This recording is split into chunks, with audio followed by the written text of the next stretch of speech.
Bien, pues hemos estado platicando acerca precisamente de los procesos necesarios que se dan para la formación de los gametos, que posteriormente la fusión o la unión de ambos gametos, pues podrá estar relacionada con estos procesos de fecundación que se van a establecer a partir de diversos mecanismos que veremos más adelante.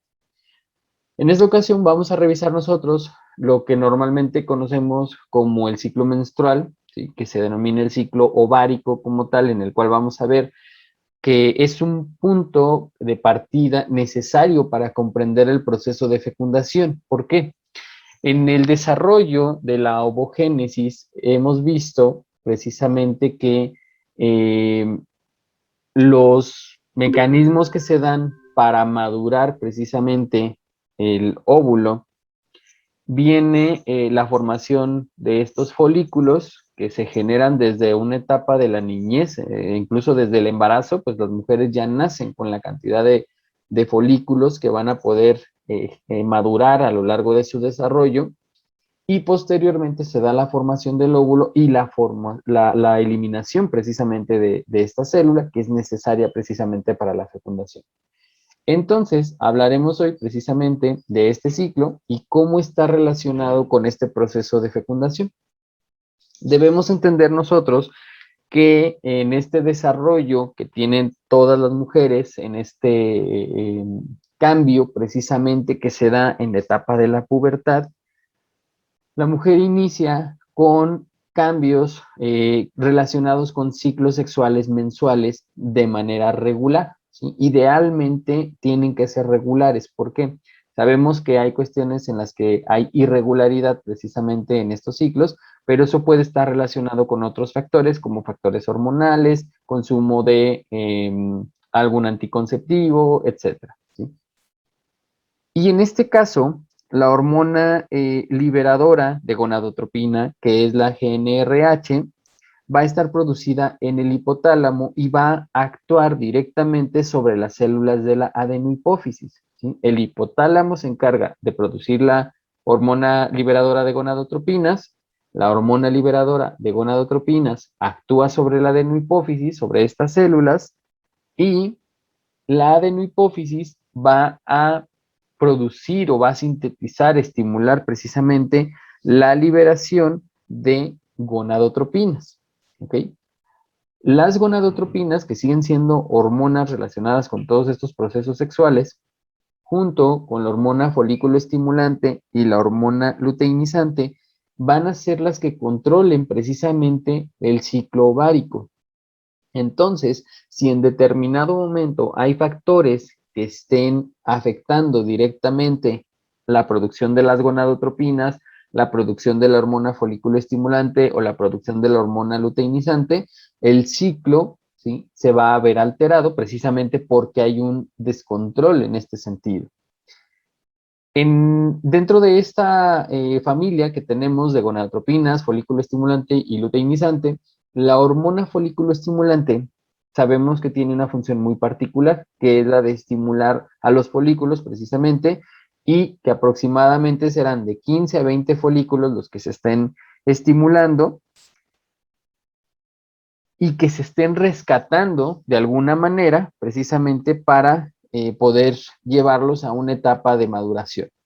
De estos, cuando hablamos de condiciones normales y que precisamente por esto se dan los embarazos únicos, donde solamente se procrea un hijo por embarazo, normalmente, ¿podemos tener embarazos múltiples? Sí, pero normalmente vemos estas cuestiones de embarazos únicos. Es porque de estos 15 a 20 folículos, uno de ellos fue seleccionado, maduró y es el que va a generar el ovocito, el que va a generar el óvulo de manera correcta y con la capacidad de ser fecundado.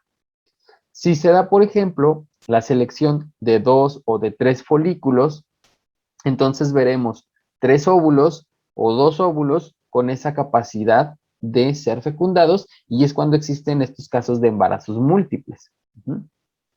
Ahora, ¿qué pasa con el resto de estos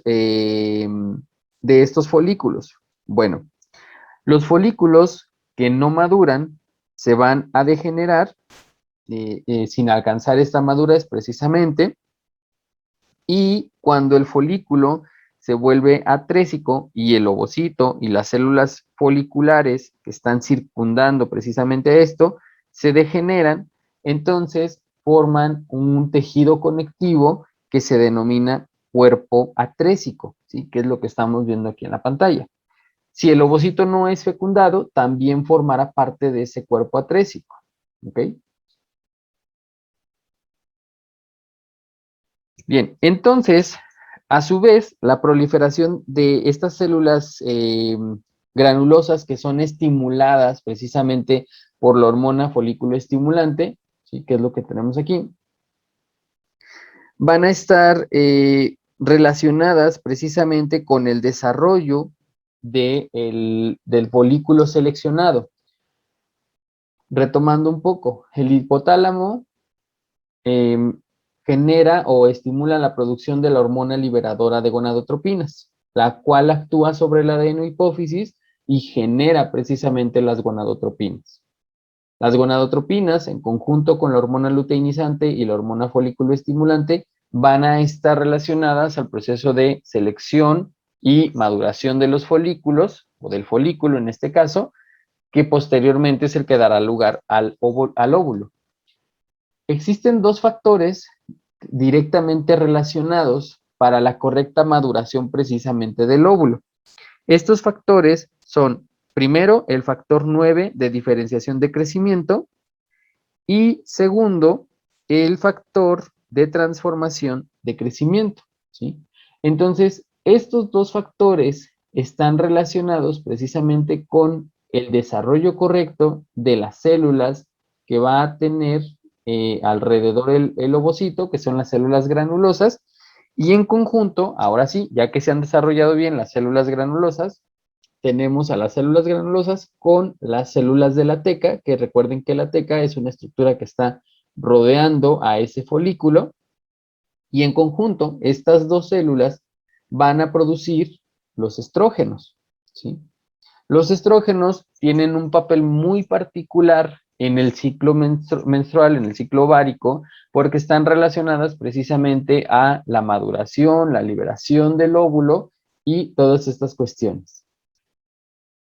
Además, los estrógenos, pues son parte de esta gran familia de hormonas que se liberan o que están presentes previas a la ovulación en una gran cantidad y después disminuyen, pero ahí siguen en ese ciclo menstrual. De aquí la razón de que ocasionalmente, pues a una mujer que está cercana a un periodo de ovulación tenga cambios fluctuantes de ánimo, ¿sí? ¿Por qué? Porque la descarga hormonal, pues es altísima, ¿sí? Hay varias hormonas que están relacionadas a esto y hay una descarga hormonal muy alta, precisamente de aquí derivan esos cambios anímicos que se pueden establecer. Ahora, ¿cómo es que se producen los estrógenos? Bueno, derivan del colesterol. Si ustedes observan, la fórmula del colesterol es similar a la fórmula que tienen estos estrógenos. ¿Mm?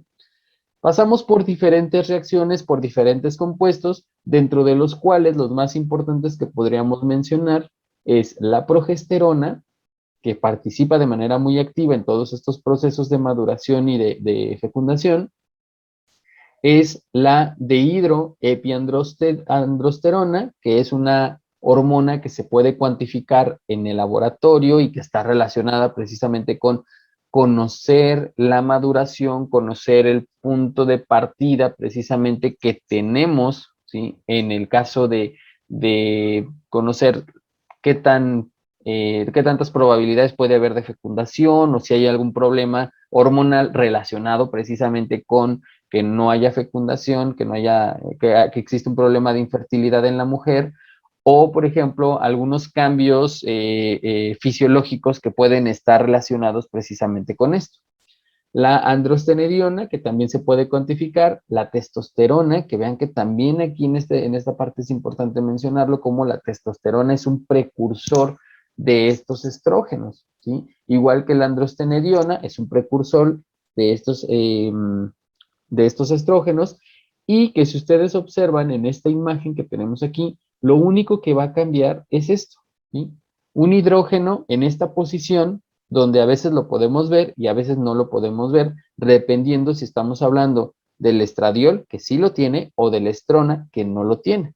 Y es una reacción que puede estar dándose de manera intercambiada, ¿sale? Se puede revertir, es una reacción reversible y entonces a veces pues esta molécula se va a hidratar y vamos a ver esto, y se va a deshidratar y vamos a ver esto de acá, ¿sale? Entonces estas hormonas, estos estrógenos, tienen una importancia muy alta en todo este ciclo que estamos revisando. Los estrógenos como tal, que se producen a partir de esto, tienen diferentes acciones. La primera es que van a preparar, ¿sí?, al endometrio. El endometrio entra en una fase proliferativa.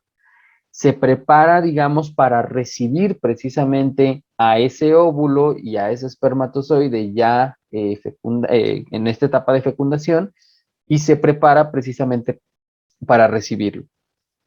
Después también tendremos el adelgazamiento del moco. Hemos dicho previamente que el moco es una de las barreras naturales que todos secretamos precisamente para impedir el paso de sustancias o de cuerpos extraños. Bueno, en el cuerpo de la mujer, el espermatozoide puede llegar a ser un cuerpo extraño porque no se está produciendo ahí, y entonces el moco puede ser una barrera que impida que el espermatozoide siga avanzando y que alcance al óvulo para poder fecundar. Entonces, en esta etapa, y vean cómo es una etapa que está preparando todo este proceso de fecundación, ¿sí? En esta etapa, el moco se adelgaza, se hace más ligero y esto genera que el espermatozoide pueda avanzar de una manera más fácil. No quiere decir que no vaya a existir o que el espermatozoide tiene todas las posibilidades para llegar al óvulo, pero sí le ayuda, sí contribuye a esto, ¿ok? Además, favorece que se esté secretando hormona luteinizante, que hemos visto que es importante en todos estos procesos que hemos revisado. Bueno, para este punto, vamos a ver cómo de repente hay un aumento de la hormona luteinizante, ¿sí?, aproximadamente a la mitad de este ciclo, y esa descarga tan significativa de hormona luteinizante estimula la producción, ¿sí?, aumenta la concentración como tal del factor promotor de maduración. ¿Qué hace el factor promotor de maduración? Bueno, pues es muy sencillo. Estimula que los ovocitos pasen de la meiosis 1 a la meiosis 2, ¿sí? Y entonces en esta etapa donde todavía no se completan esos ciclos de meiosis, pues tiene que venir precisamente el factor promotor de maduración, llegar al ovocito, estimularlo y entonces ahora sí, el ciclo continúa. Previamente revisamos el ciclo celular y decíamos, hay ciertos puntos de restricción, sí, y habrá ciertas células, como en este caso el óvulo, que están relacionadas o que están influidas directamente por otras hormonas, otros factores para poder completar sus ciclos. Recuerden que la meiosis 2 no se va a completar hasta que se dé la fecundación, porque hasta que entra el espermatozoide al óvulo y se conjuntan estos dos núcleos, estos dos materiales genéticos, es cuando ya continúa en la última parte de ese ciclo celular en el óvulo. Otra de las cuestiones es que entramos a una fase de luteinización donde se produce progesterona de manera importante, ¿sí? Aumenta esta producción de progesterona y la progesterona está relacionada precisamente al buen mantenimiento de toda esta fase de formación y posteriormente de fecundación. Y finalmente se da la ruptura folicular, es decir, sale el óvulo hacia las trompas de falopio y existe la posibilidad, ahora sí, ya está el factor principal que es el óvulo, estará el factor que es el espermatozoide y entonces podrán existir las condiciones óptimas para que se dé un proceso de fecundación. ¿Ok? Bien, ¿cómo se da entonces este proceso de ovulación? Bueno, venimos de revisar precisamente que a nivel ovárico se da la formación del folículo vesicular.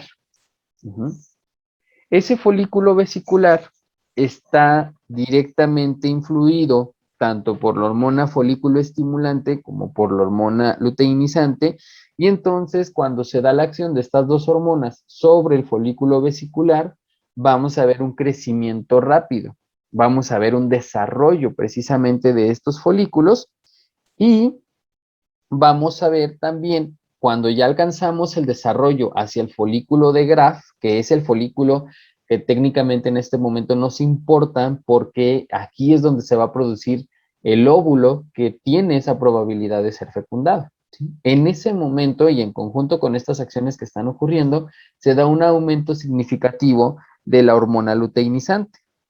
Entonces, este aumento genera que el ovocito complete la meiosis 1 y que comience la meiosis 2, ¿sí? En la célula, en el ovocito como tal.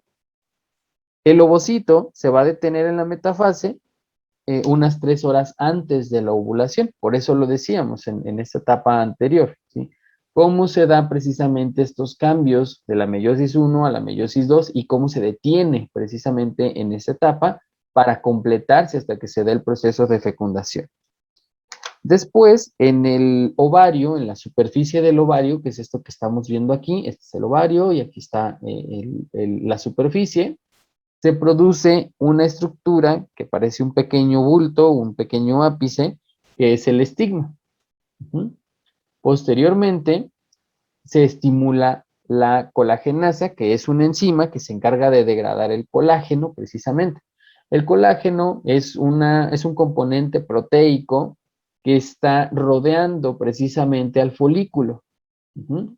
El colágeno es una proteína, digamos, muy gruesa, muy resistente, incluso la tenemos en algunos otros tejidos de nuestro cuerpo, y entonces lo que va a hacer la colagenasa es empezar a romperlo. Rompe al colágeno, lo degrada y esa ruptura o esa degradación precisamente que estaba a este nivel rodeando el folículo es lo que va a ayudar a que posteriormente se rompa y salga el óvulo, ¿sí? Esto que vemos aquí es la misma representación de lo que estamos viendo acá, pero con una maduración ya más avanzada, ¿sí? De nuestro folículo de Graf. Acá ya hay un avance mayor en esta maduración y posteriormente la ruptura del colágeno y la salida del óvulo.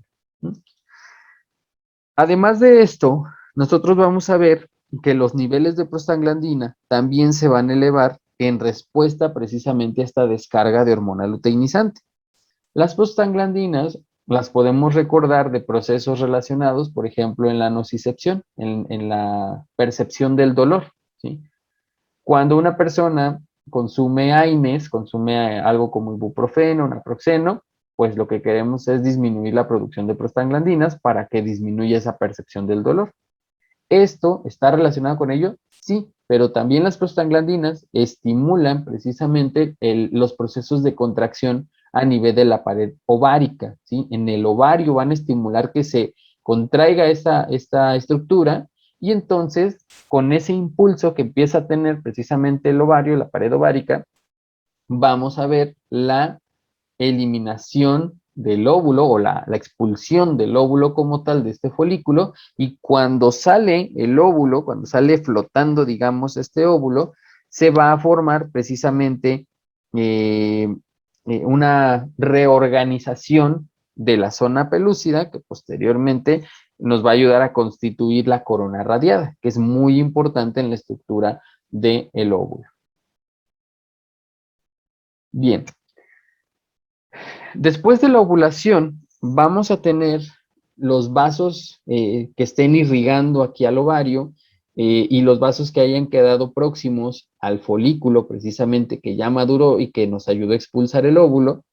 Y además vamos a tener células que proceden de la teca interna, que era lo que veíamos en diapositivas anteriores. Y en este caso, nosotros vamos a poder observar la eliminación del óvulo, sí, pero además esta estructura que antes se constituía parte del folículo, perdón, va a empezar a tomar un pigmento amarillento por actividad de la hormona luteinizante. A ese cuerpo o a esa estructura le vamos a llamar cuerpo lúteo y está formado precisamente por células lúteas. Ajá. Entonces, este cuerpo lúteo va a empezar a madurar y cuando alcanza un grado de maduración específico, pues entonces va a empezar a secretar estrógenos y progesterona. Ujú. Estos dos componentes son muy importantes precisamente porque van a favorecer todo este proceso de preparación. Aquí apenas el óvulo acaba de salir y ya se está empezando a formar el cuerpo lúteo.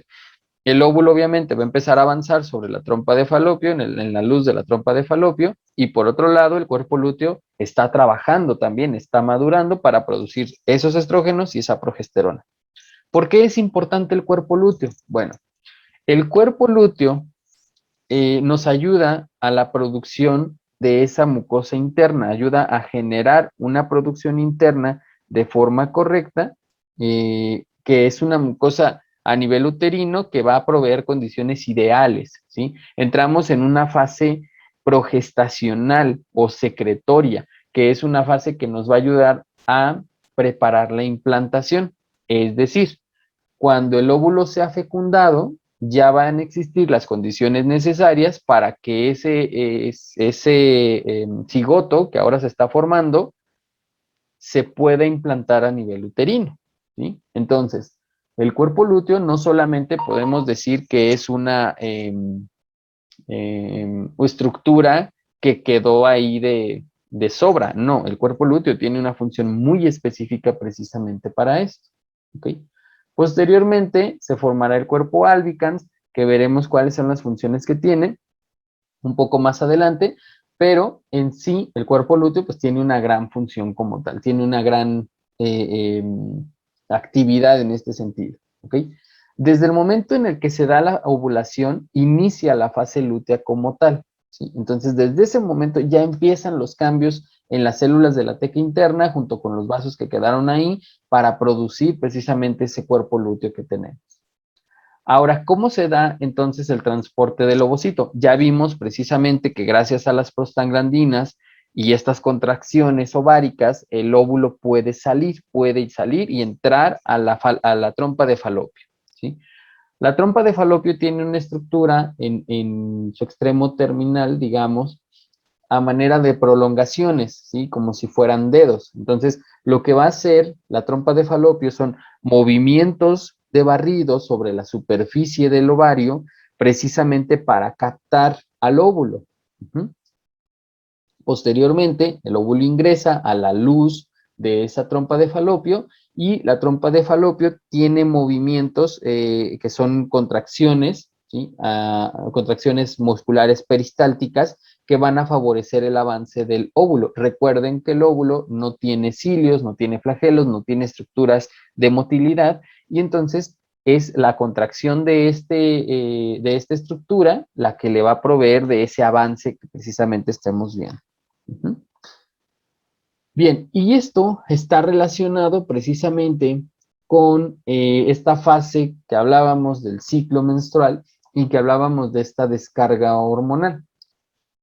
Si nosotros observamos en la parte de abajo, cuando el ciclo inicia, pues podemos ver cómo el endometrio se va a ir engrosando precisamente para poder recibir al óvulo fecundado y poder generar una implantación correcta.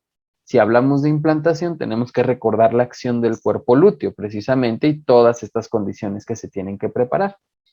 Pero mencionaba precisamente que existe una descarga hormonal importante y que esto está relacionado precisamente a estos cambios anímicos que pueden ocurrir en la mujer y esto es previo a la ovulación. Si nosotros observamos la gráfica, aquí vemos la fase folicular donde se está formando nuestro folículo y justo antes de la ovulación, justo antes tenemos una gran descarga de hormonas como tal, de la hormona folículo estimulante, de los estrógenos, de la hormona luteinizante, y todo esto está relacionado precisamente con estos cambios en el comportamiento, cambios de humor, etcétera, previos a la ovulación. Después de esto, disminuyen de manera gradual, ¿sí? Estas tres hormonas, y bueno, se recupera un poco el estado de ánimo, se recupera el estado normal, el estado de ánimo, pero esa es la parte que muchas veces no se comprende como tal, ¿sí?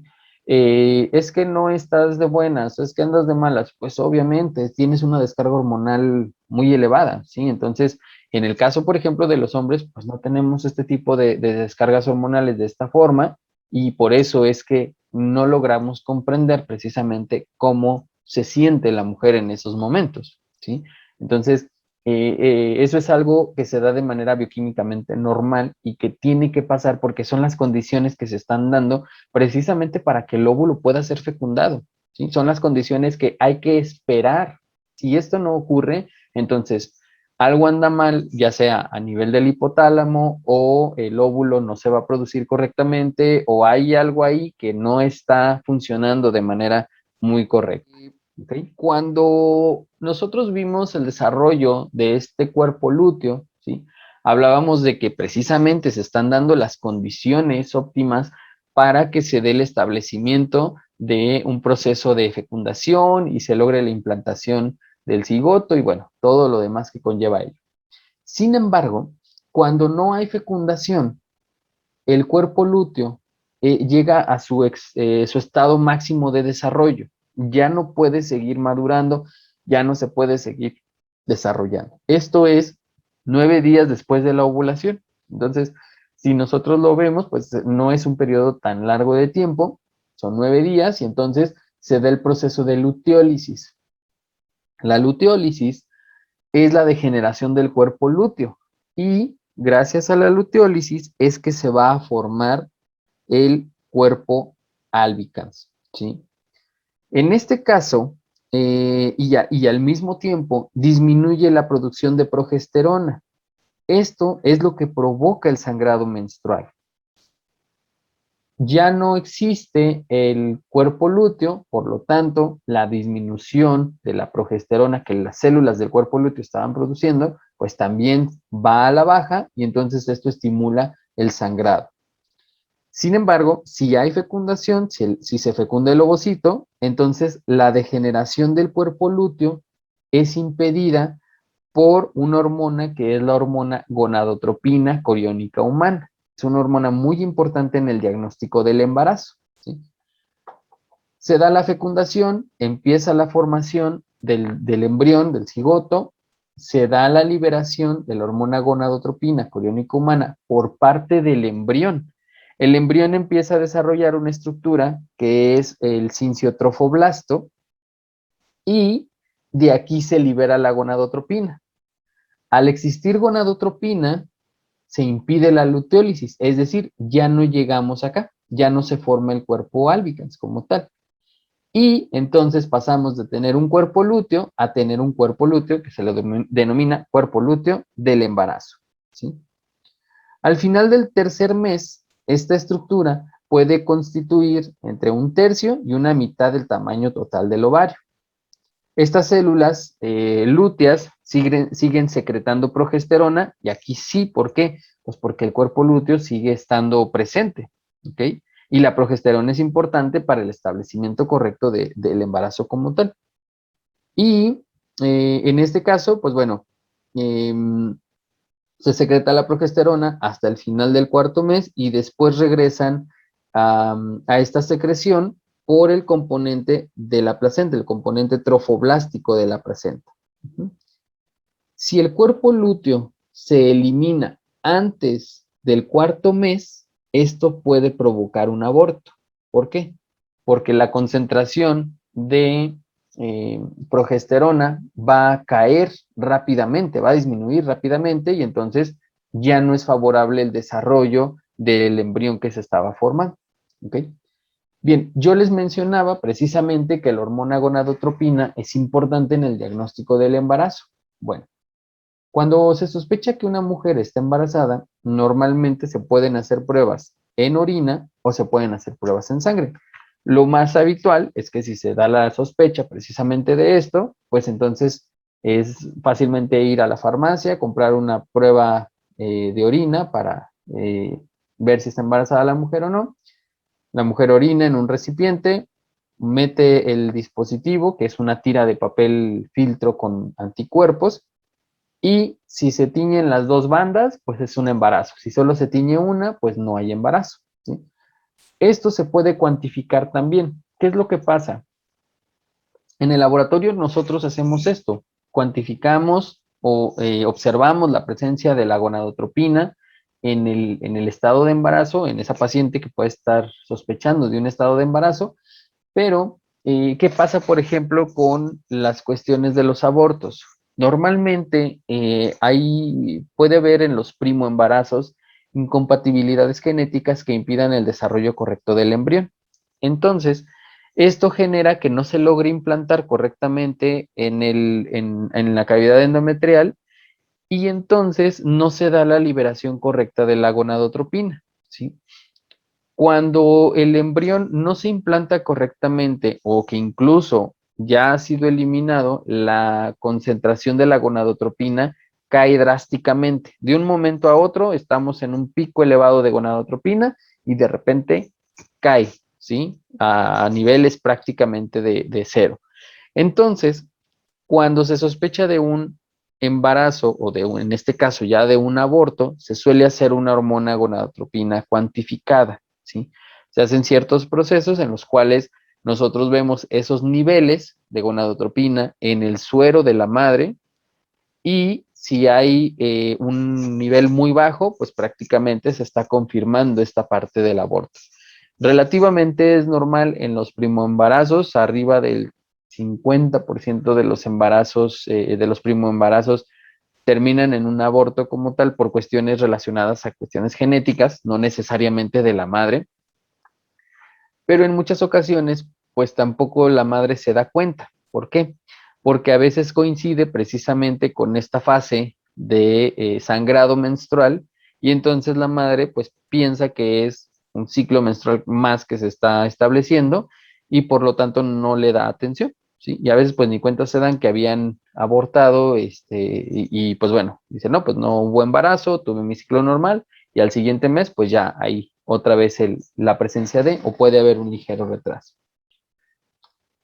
Bien, entonces, ¿cuál es la importancia precisamente de el estrógeno y de la progesterona? Bueno, pues son esenciales precisamente porque tanto el estrógeno, que tiene un papel fundamental en esta parte de estos eventos del ciclo menstrual, ayudan a regular el desarrollo folicular, ayudan a la receptividad uterina y ayudan a esa receptividad del flujo sanguíneo que es tan importante también para el desarrollo correcto del embrión. En el caso de la progesterona, pues ayuda precisamente a las células, ¿sí? A tener esta respuesta rápida en los cambios, en los niveles de calcio, y que esto puede estar relacionado precisamente con un desarrollo correcto de todo este proceso que hemos estado revisando en este sentido. Bien, ahora esto nosotros lo hemos visto previamente o lo comentábamos que esto se conoce como el ciclo menstrual como tal y que el ciclo menstrual está dividido en 4 fases principales. La fase menstrual, la fase folicular, la fase de ovulación y la fase lútea. En este caso, pues este ciclo nos ayuda precisamente a mantener las condiciones de producción de estas células que son necesarias precisamente para ello. El ciclo tiene una duración aproximada de 28 días, más o menos, y está dividida en estas 4 fases. En la primera fase, que inicia el día 1 y se da del día 1 al día 5, pues nosotros vamos a ver cómo a nivel uterino se está eliminando el revestimiento, que es este endometrio, ¿sí? Este tejido endometrial que aumentaba conforme pasaba el tiempo y que lo veíamos ahí en la gráfica anterior, como al pasar los días, pues veíamos un incremento en ese engrosamiento del endometrio, precisamente porque se están preparando las condiciones. Después podemos ver también la pérdida de sangre en este momento de 10 a 80 mililitros, que es lo normal, ¿sí? Ya arriba de esto, pues ya puede haber algunos problemillas relacionados con procesos anémicos o cuestiones como debilidad, fatiga, etcétera. Y se pueden experimentar aquí estos calambres abdominales que son conocidos como los cólicos a causa de estas contracciones en los músculos uterinos y en los músculos abdominales, precisamente para eliminar el líquido menstrual. ¿Qué es lo que está haciendo el organismo de la mujer aquí? Pues estas contracciones se están dando precisamente para eliminar esa sangre y ese tejido que ya no es necesario en este caso.